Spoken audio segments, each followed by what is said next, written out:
like, now you know where George Costanza gets his haircut, so it's fine. I get it all the time. If you're looking outside, it snowed today. It's going to snow again tomorrow. And that's okay, because Sunday it's going to be 60. Then Monday it'll be 12. Then Tuesday it'll be 75. Then Wednesday it'll be 13. Because this is Northeast Ohio, and for 80 years we've taken our weather advice from a guy that talks to caterpillars. So all I know is you never know what the weather's going to bring. I've been doing stand-up comedy on the road for over 25 years. I drive everywhere that I go. So I'm happy for springtime to start showing up. Because not this year, but last year in January, I was in Buffalo, New York. And yeah, in January, because Jesus loves me. I spent 3 days in Buffalo, ladies and gentlemen. In 3 days, Buffalo got 68 inches of snow. 68. I'm 64 inches tall. It was like a game of whack-a-mole and God was mad. I was climbing out, they were knocking me down. I was climbing out, they were knocking me down. I'm never so happy to get out of city in my entire life. When I travel, I drive. I don't fly. Never had a pleasant experience in an airplane in my entire life.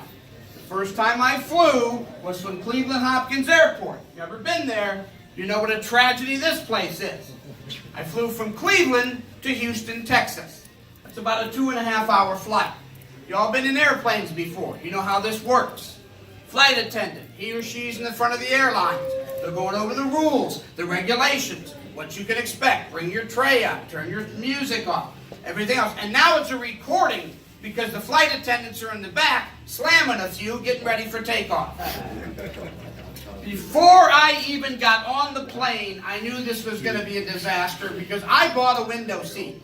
It was my very first flight, and I knew the plane was going to have a mishap, so I wanted to see what was going to slam up against my face right before I hit the ground. But before I could get on the plane, they moved my seat, and they gave it to little Johnny, because little Johnny got separated from Mommy and Daddy. And I tried to tell him I couldn't care less about little Johnny because he wasn't mine. And suddenly I became a person of interest on the airline. So they moved me to the emergency aisle. Now, there are some people that prefer to sit in the emergency aisle. Show of hands, how many people like sitting in the emergency aisle? My hands up right there. Why do you like that, sir? More leg room. More leg room. What exactly am I going to do with a lot of leg room? I'm sitting on my seat, my little feet are dangling like this. Flight attendant comes up, she's very happy, she's very bubbly because she just got some pop from the pilot before we took off.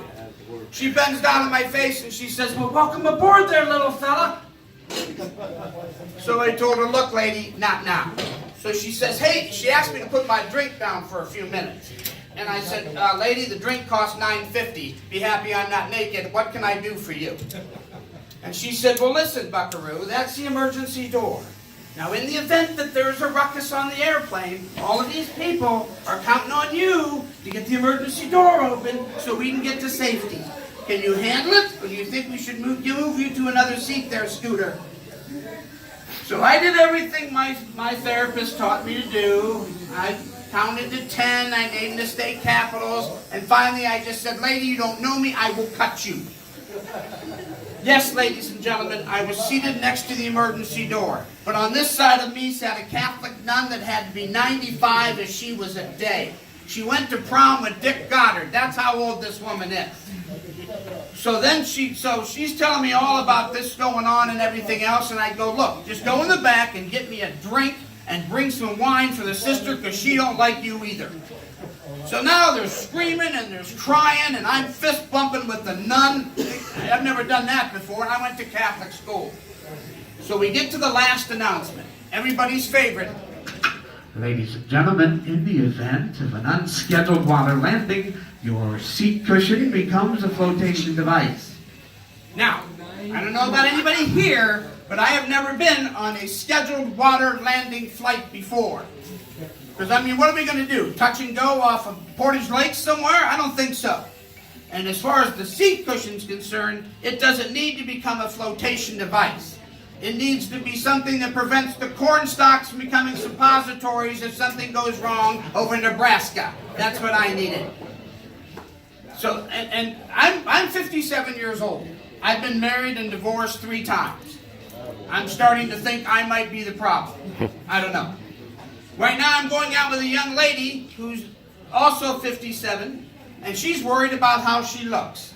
I know we have some young ladies here right now. My advice to you, stop worrying about how you look.